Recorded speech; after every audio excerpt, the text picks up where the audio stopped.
Okay, well, thanks very much indeed, Paula, for the invitation. As I'm sure you all know, well, you might not know, but I hope you know that this year, 2061, is Arnolfini's centenary. So I'm sorry to have to contradict you already, but actually I did retire from Arnolfini 40 years ago. But it was an opportunity to look back, actually, to our 50th anniversary, way back then in 2011. And at that time, we had a year-long project. It was actually, we had a research theme of the apparatus, looking at the working of the art world and its valuations and beliefs. And we wanted to have a year-long project to go with that throughout our building.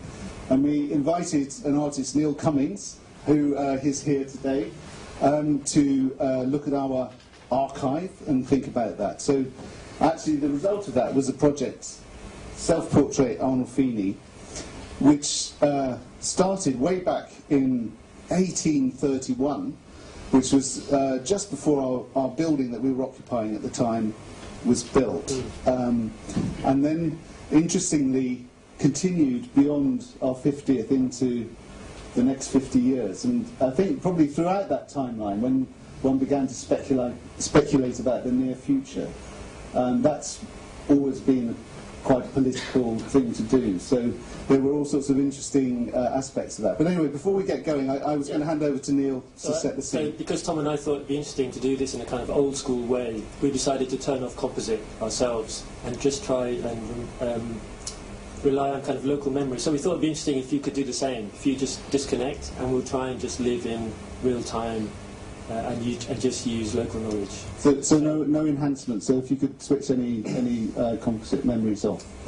So Tom, maybe we could try and recover a little bit about what 2011 was like. Do you have any thoughts about what can you recall? Can you not hear me? It's better. Shall I say that again? Tom, maybe you could.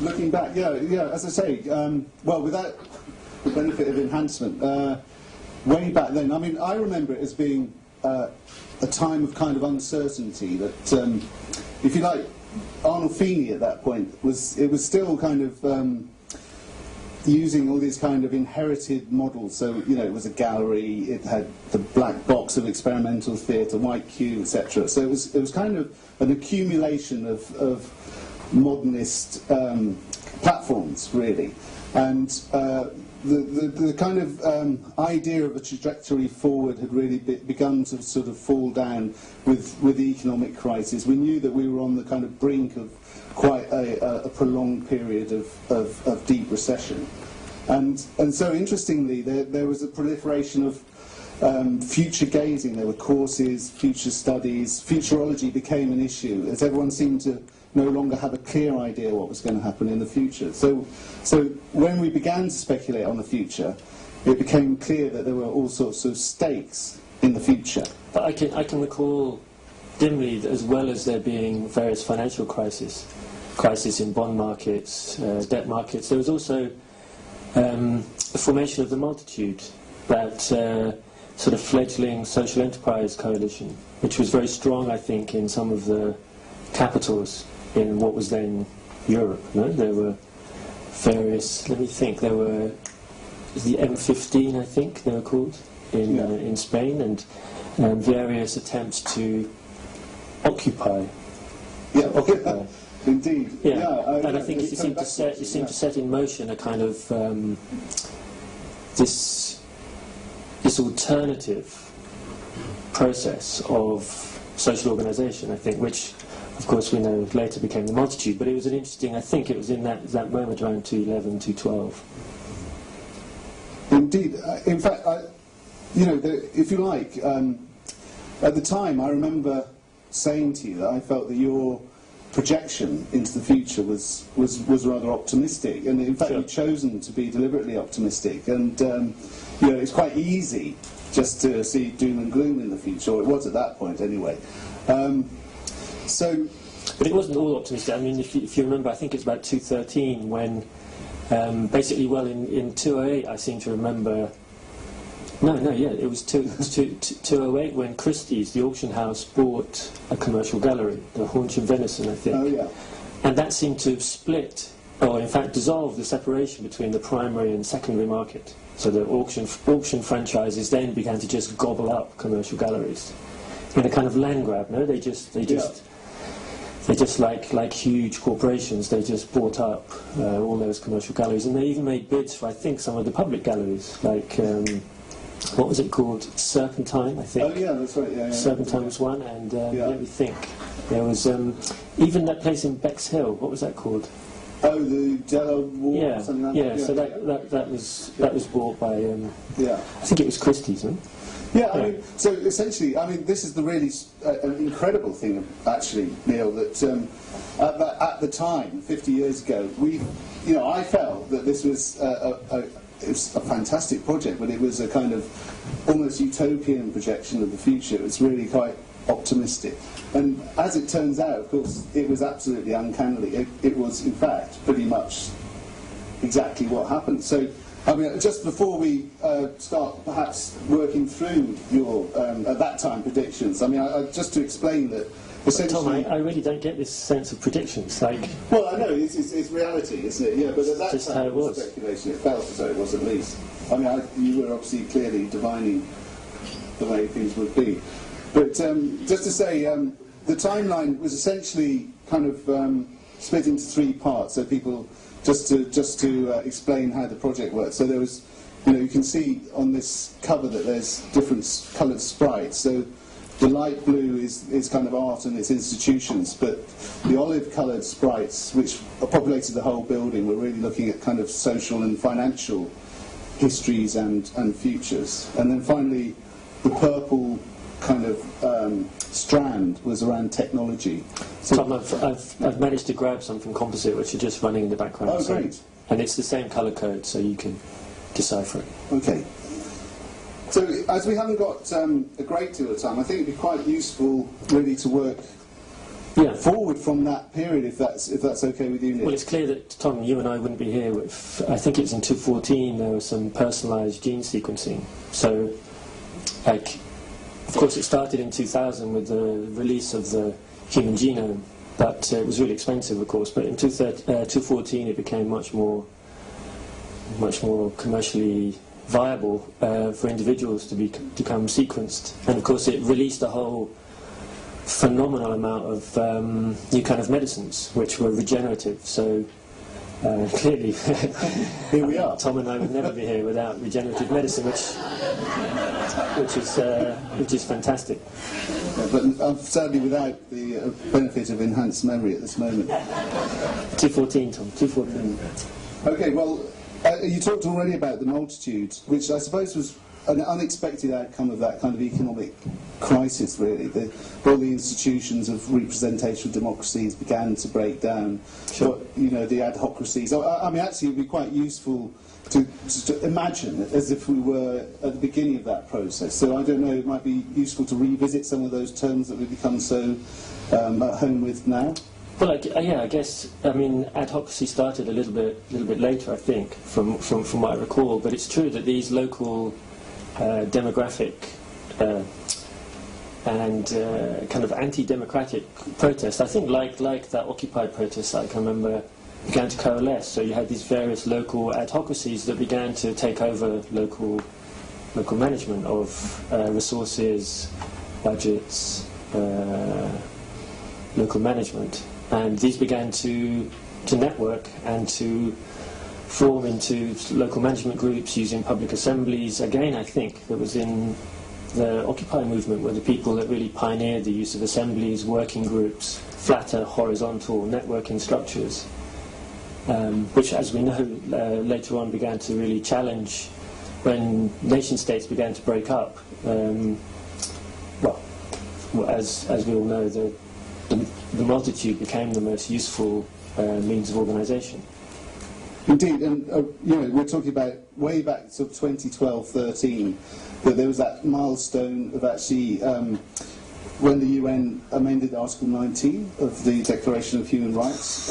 Tom, now you're really testing me. Yeah. Well, you know, Article 19. Well, that it's pretty. I mean, that was the landmark article when they decided to extend the rights for information as one of the basic human rights. So, along with rights to public assembly, freedom to worship, became access to information.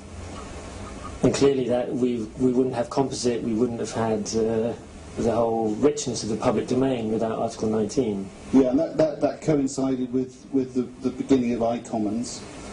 iCommons too. I mean, iCommons. I mean, we take it for granted, but I think before about 2012, 2013, the idea that knowledge and information was a property that could be owned and licensed and sold, it seems bizarre. It seems completely ridiculous. But it's hard to imagine how they even functioned in those times. But apparently they did. They had the idea that you could own an idea and sell it, trade it. So it's crazy. So iCommons was really a turning point, I think, in how, and of course it enriched all educational projects, cultural institutions, medical research, you name it. Everything flourished, everything was nurtured, everyone was enriched by the iCommons. It seems crazy, no? Well, it does, It does. And you know, at that point, artwork was actually classified as an asset by the financial market. Well, I guess that was a consequence of when the auction houses grabbed all the commercial galleries and some of the previously public galleries. Financial traders began to nominate artworks as an asset class, so just like any other commodity, and prices for art could rise as well as fall. So it just became a trading technology just like any other. Yeah, I mean, we shouldn't loiter too long on that period, but there was this Robin Hood tax, wasn't there, the, as they called it back then, the Tobin. Oh, the transaction tax. Yeah, indeed, yeah. Well, it's really good that the Arnolfini was so powerful in lobbying for the transaction tax. Thank you. No, it's really, I mean, again, you take it for granted, but if we don't tax, again, before then, they didn't tax financial trading. It's like, it's a nonsense. So again, money flowed phenomenally into the public domain. So this was actually, quite a utopian gesture, I think. Yeah, and I think we should all acknowledge the role of the Arnolfini in really leading cultural institutions becoming truly public and making all your knowledge, all your processes, all your archives, general public license version 4 compliant and contribute enormously to the public domain. Well, actually, I think it was around that 2014 that we were possibly one of the first to join the iCommons. Yeah, I mean, you were at root, you were at source, Tom. Yeah, as part of that meshwork. Yeah.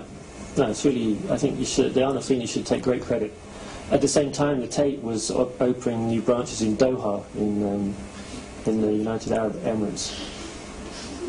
Suddenly there was potential new sources of funding for the public domain coming from transaction tax. Sure. So in a way, what had seemed like this is a very doomy scenario where state funding was diminished actually enabled a new kind of networked meshwork, if you like. Yeah. But the one thing that came with that was a kind of challenge, really differentiated between that kind of asset characteristic of rarity value and then much more research ideas-based practice, which really had implications for the role of the artist. Because as I said earlier, we were kind of working with inherited models, really kind of 19th and 20th century models, right through to the beginning of the 21st century. Yeah, that's true. Yeah, so I don't know, I mean, in terms of the role of the artist, that really kind of changed quite rapidly. Well, from what I remember, that was a little bit later, in about, let me see, about 2018, 2019 maybe, when there was a clear divergence between what we would now call, well, I'm not sure, I think then they called it commercial art. I think they did, yeah, that's right, galleries. Yeah. So there were basically artworks that were bought and sold and traded, and emergent art practice, so practices that were really seeking to work creatively with public domain institutions and working creatively with essentially social software, and these assets to be traded, and there was a clear distinction, and there was a clear bifurcation in a way of the art market. So one became an asset class for financial trading. Of course there were collectors, there were well, there were some private collectors. I mean, we'll come to what happened to them later. But so there were some private collectors, but mostly I mean, obviously everyone understands that markets are not very creative technologies because they like repetition with tiny difference. And for art, for a practice that's supposed to be creative, that's a very limited technology to reproduce it. So you just want endless repetition with tiny difference, like Andy Warhol prints or something. No? You sell them. Andy Warhol, don't you remember Andy Warhol? All right. No? You got a glitch there, Tom. So there was this clear distinction between art traded and sold in commercial galleries and emergent art practices, which was truly creative and exploratory. That's right. So for Arnolfini, it really no longer made sense to be building based. Sure. So I think it was actually 2017 that we ceased to be building based and started to work with kind of clusters, partnerships globally. So Shanghai, I seem to remember. Shanghai, and we were working with Tate Doha as well. Okay.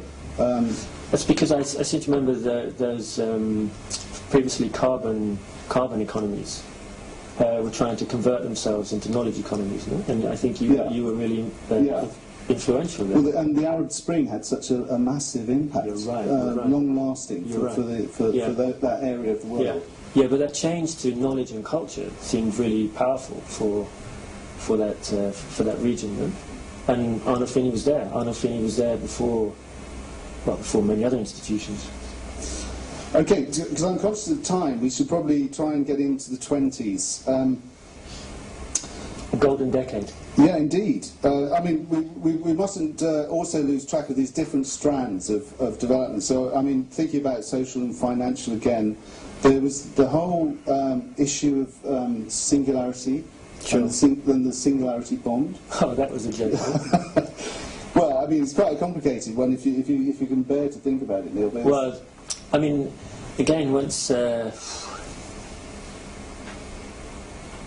me. No, I can't do that. Well, it's obvious now that reproductive technologies are accelerating enormously. We have more and more sophisticated technologies for reproduction down to molecular level, so singularity is somewhat under threat. And so, again, because of course, markets thrive on singularity and difference. Well, singularity, essentially. So the financial markets and the commercial galleries owned by now auction franchises issued a bond issue against singularity, where certain artworks were guaranteed never to be reproduced. These bonds could be traded. And so this market grew. It grew fast, actually. It grew very fast. Money poured into it. So I think from when do you recall them? 2018 to I think it was 2019, and actually it was the Guggenheim that started this. You're right. Yeah, right at the beginning. They were still strong, the Guggenheim. In 2019, the Guggenheim Foundation existed. Well, I know. Huh, who'd have thought it? Well, I think they were instrumental because they had these links with, was it Deutsche Bank? Deutsche Bank?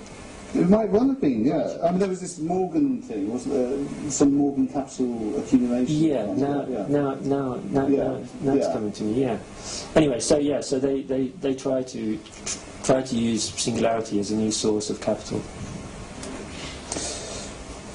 Short-lived, I'm afraid. But, I mean, I don't know, Tom, if you could say something about there was a very famous, I remember it clearly, the Ex Habare research project that happened at the Arnolfini, where you kind of unpicked the idea of, well, I guess the Latin root of exhibition, ex habare, the idea of kind of showing things in a legal court, and that idea of showing and sharing, you really excavated that term and in a way made the idea of exhibition core to civil society, you know? Exhibition and co-production. I mean, let's not forget way back then, there was always a kind of role that was produced through that misinterpretation of exhibition, which was that your viewer would come to kind of as a spectator, right. Which is kind of a passive role, to come and observe a critic kind of role. So actually, the real shift, I mean, much before this, we're talking really around 2012 through to 15, right. was how meaning was generated, essentially through co-production, through proper participation and engagement. So what the Ex Haberi research theme was about was really understanding how to share and enable that kind of participative role. Yeah. No, it's a great project, and I think it really distributed the idea of exhibition as a co-productive technology throughout the exhibition network that Arno Fini was instrumental in founding. Indeed. And that, in a way, embedded the idea of exhibition within civil society. The idea it's a co-productive practice of exhibiting and sharing. It's strong, it's good. I guess that kind of contributed, in 2020 when the transaction tax was raised, the multitude actually put a full 1% on financial markets. Yeah. All of that was a really positive shift towards really what became later this kind of understanding about trust and the economy of attention, moving away from that old idea of spectacle and if you like, what we used to call the information society. Yeah. I mean, this is where I have to hold my hand up. Obviously, I become very interested in well-being as a kind of a new understanding of what it is to be a social animal. Sure. And so, 2021, I did retire from Arno Fini and became involved with the Avon Wellbeing Trust. And well, in fact, you sort of really founded the Avon Wellbeing Trust, then? Well, that's very kind of you to say that, and the friendship model continues. So I was really ready to take that radical step forward. Avon, the Avon cluster, obviously being a global kind of approach, but it was clear. No, it's clear that well-being became a value that was too valuable not to nurture and not to encourage. And I think. Indeed. In the same way that you were pioneering at the Arno Fini, you were also pioneering, I think, with that Avon Wellbeing Trust to set this new agenda, really, for politics and for culture. Right, very kind of you to say so. It's true. It's true, Tom. Yeah. Well, I guess with my departure, that kind of role of director in relation to an institution would cease to be building based. We were part of the meshworks. So my successor, Rachel Chan, who was a composite, obviously, but she came in with a 5-year fixed-term contract, and that continued on. Yeah. She was amazing. I mean, she could draw on so much experience from around the world, of course. Sure. And I think she said that when she came in, I suspect exhibition agency and governance are my real strengths. I will look to mine the rich legacy and build a creative future for Arno Fini. Well, and she surely did. She did indeed. But maybe it's worth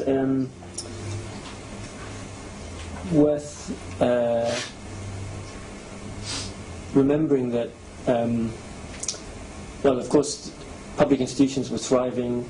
Public collections were really rich. Emergent art was really essential and vital parts of people's lives. But this market for contemporary art was still reproducing itself. But clearly they were running out of assets. Well, having said that, remember that the Frieze Academy in Beijing was set up in 2022. Well, that's what I was hoping you'd say. Yeah. Yeah. So the market had to in a way produce its own assets to trade. And so Frieze, which by this time had grown into an enormous franchise, like Sotheby's, like Christie's, set up an art academy in Beijing. Do you remember where it was, Tom? Well, I can because we haven't got our enhancement on. No. It was, anyway, it's in here. It's not important. It's in this. It's not important, but don't worry about it. So somewhere in Beijing they set up an art academy.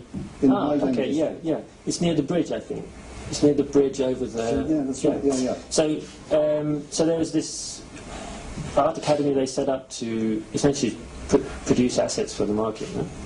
Which was really successful. They had a fantastic group of tutors, mostly consultants, agents, gallerists, investment specialists.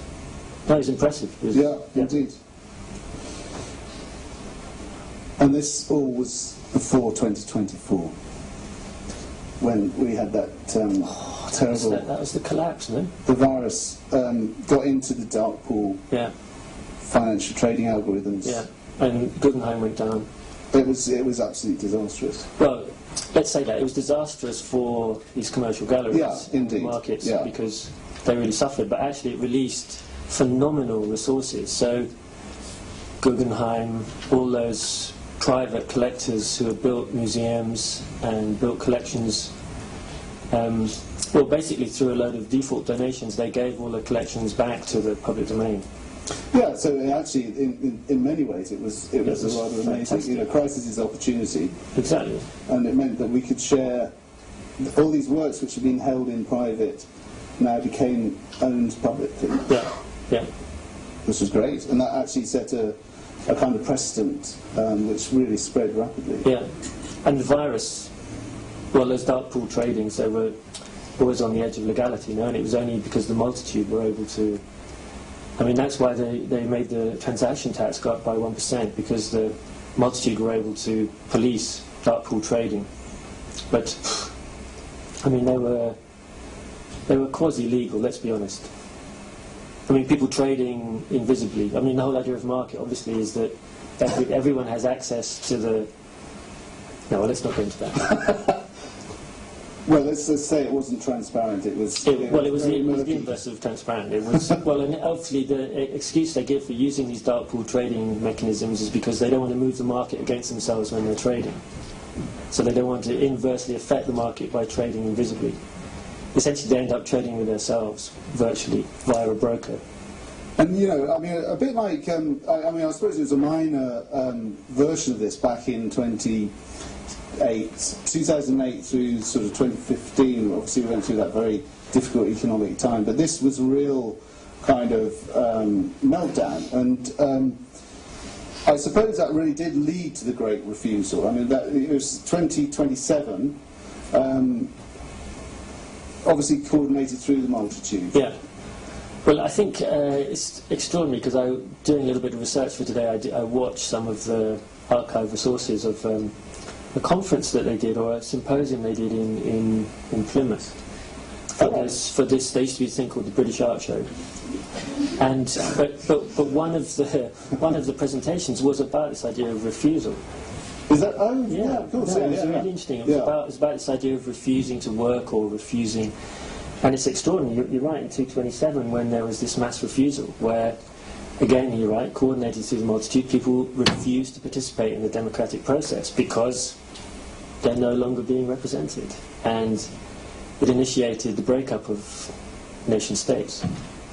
But in the wake of that, the assemblies really kind of became a useful platform. Well, real-time consensus and real-time dissensus were indeed fantastic. Dissensus became really kind of a crucial a really powerful and vital tool for making decisions about management of resources. I mean, it's worth just for a moment thinking about dissensus, because I think we've become used to the idea of in the friendship model being able to disagree and that being a useful mode. But way back, when we started this, 2011, there might have been gestures of this kind of neoliberal idea of kind of a polyvocal space where people could disagree and it was all fine. But actually that was almost a way of kind of neutralising and absorbing different opinions and attitudes. But actually dissensus has become absolutely fundamental to the way that we organise ourselves. Sure.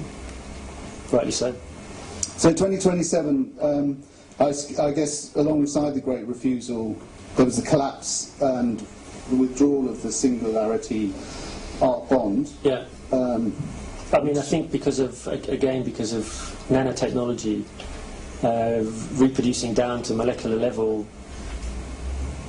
singularity loses all logic. Everything is endlessly reproducible, so having a bond which values something which is no longer a value doesn't make any sense. So the market for singularity collapses. Singularity essentially gets overwritten by difference. And then the next executive of Arnolfini, Larissa Riquelme, came in, and part of her first actions was to add this operating system to bring executable function to Arnolfini. And her statement when she came into post was to enact, to be more agent than immanent, which is still slightly confusing to me. But no, but I think that's, from what I remember, that's when the Arnolfini began to be more kind of proactive. It's when you began, I think, to lobby quite strongly for the extension again of the UN Multitude Declaration of Human Rights. No, didn't you start to lobby for the extension of rights to organic synthetic composites? That's right, indeed. Yeah. So I think that's what was her thinking, that it wasn't enough to be an immanent institution, but you had to become more active, more agent.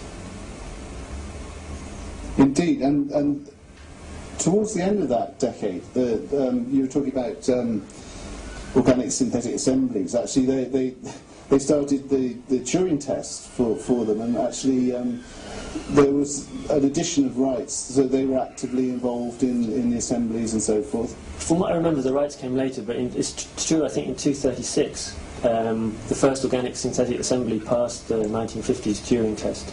Yeah. So we could no longer determine between human and machine intelligence.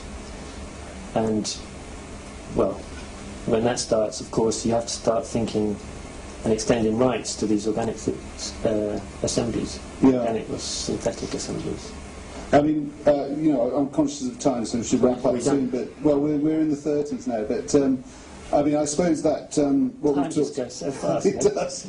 It's crazy. It's But I talked earlier about this kind of shift away from spectatorship and how that affected that older model of the artist, this privileged individual, if you like. But I mean, really, in the 30s, kind of the idea of radical transparency and transactional aesthetics kind of really finally put paid to that kind of ideology.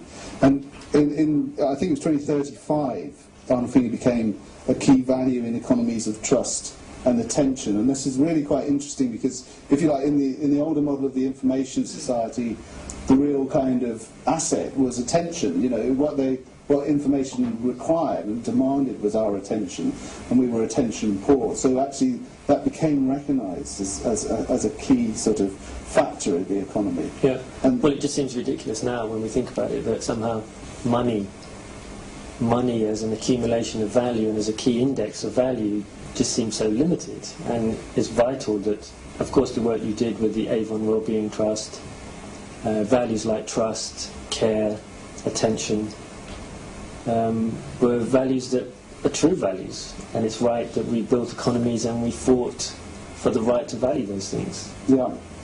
Well, I mean, obviously we're coming up to the present now, so I guess people are more familiar with what's been happening in the recent past. So, I mean, we'll all be aware of 2039, that terrible viral pandemic, which kind of really hit our organic synthetic assembly friends hard. Yeah. And there was indeed that mass data loss, which has kind of never been kind of well, it took 10 years, I think. It took about 10 years to really recover. And in 2055, we talked about the economies of attention, so that was combined with a war of attention. Sure. Which, I mean, not in the sense of those kind of older models of warfare, obviously, but it was significant. So it was fierce. It was fierce competition for attention. I mean, some organisations would stop at nothing to get your attention. Nothing. Indeed. Yeah, well, it can be vicious. Yeah.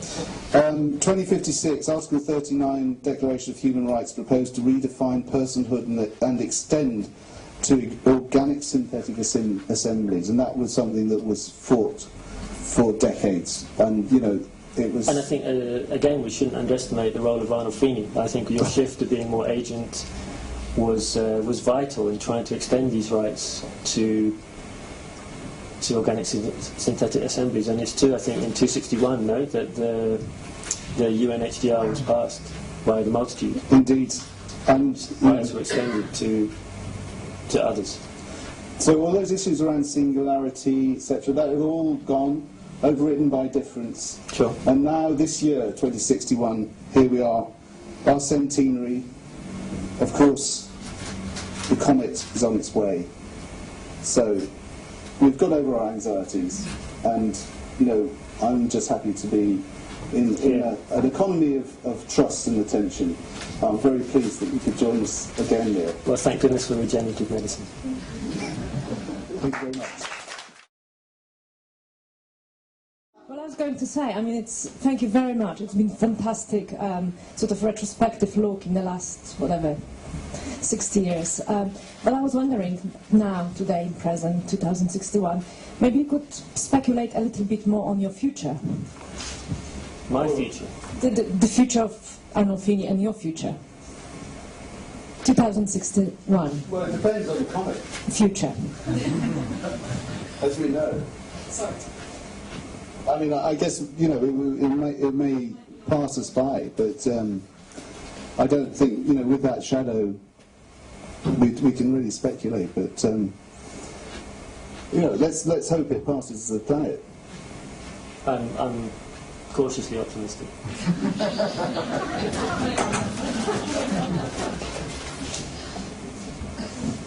Yeah.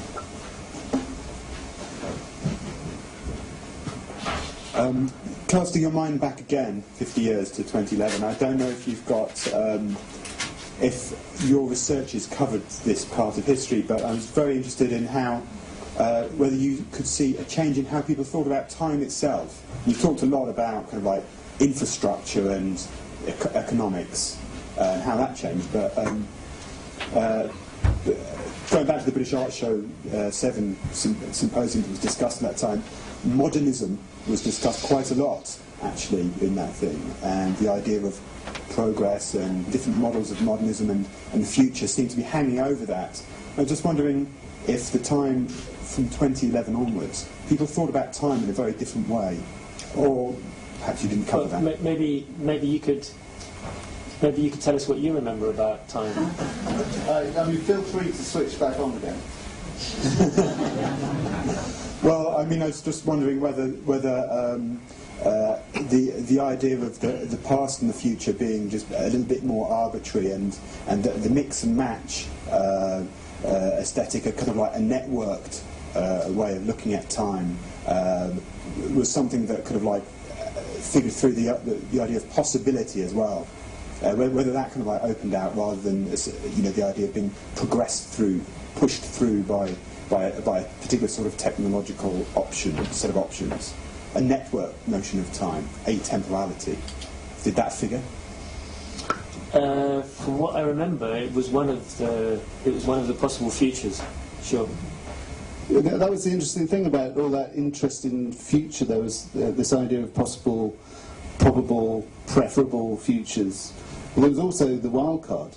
And, you know, I mean, things happen which were really not predictable. But I guess the main shift I'd like to draw attention to is that idea that actually how you predicted the future was really a kind of form of colonization. Actually, it was the kind of power relations of the present that were defining the future. So, for example, back then I remember there was a big discourse around this idea of creative industries, which is obviously adopted a kind of 19th century model of the work ethic, if you like, productivity, and applied it to the idea of critical practice. And really that was a form of imperialism. As it turned out, it was about actually defining creativity and cultural production in the interests of a certain singularity. I think why maybe our recollection had a kind of linear strand, because what we were trying to remember, I guess, is how Arnold Feeney became conscious of itself in 2061, and we were trying to, in a way, on behalf of the institution, recount its own memory of how it got to be the way it is. I will be. All being well.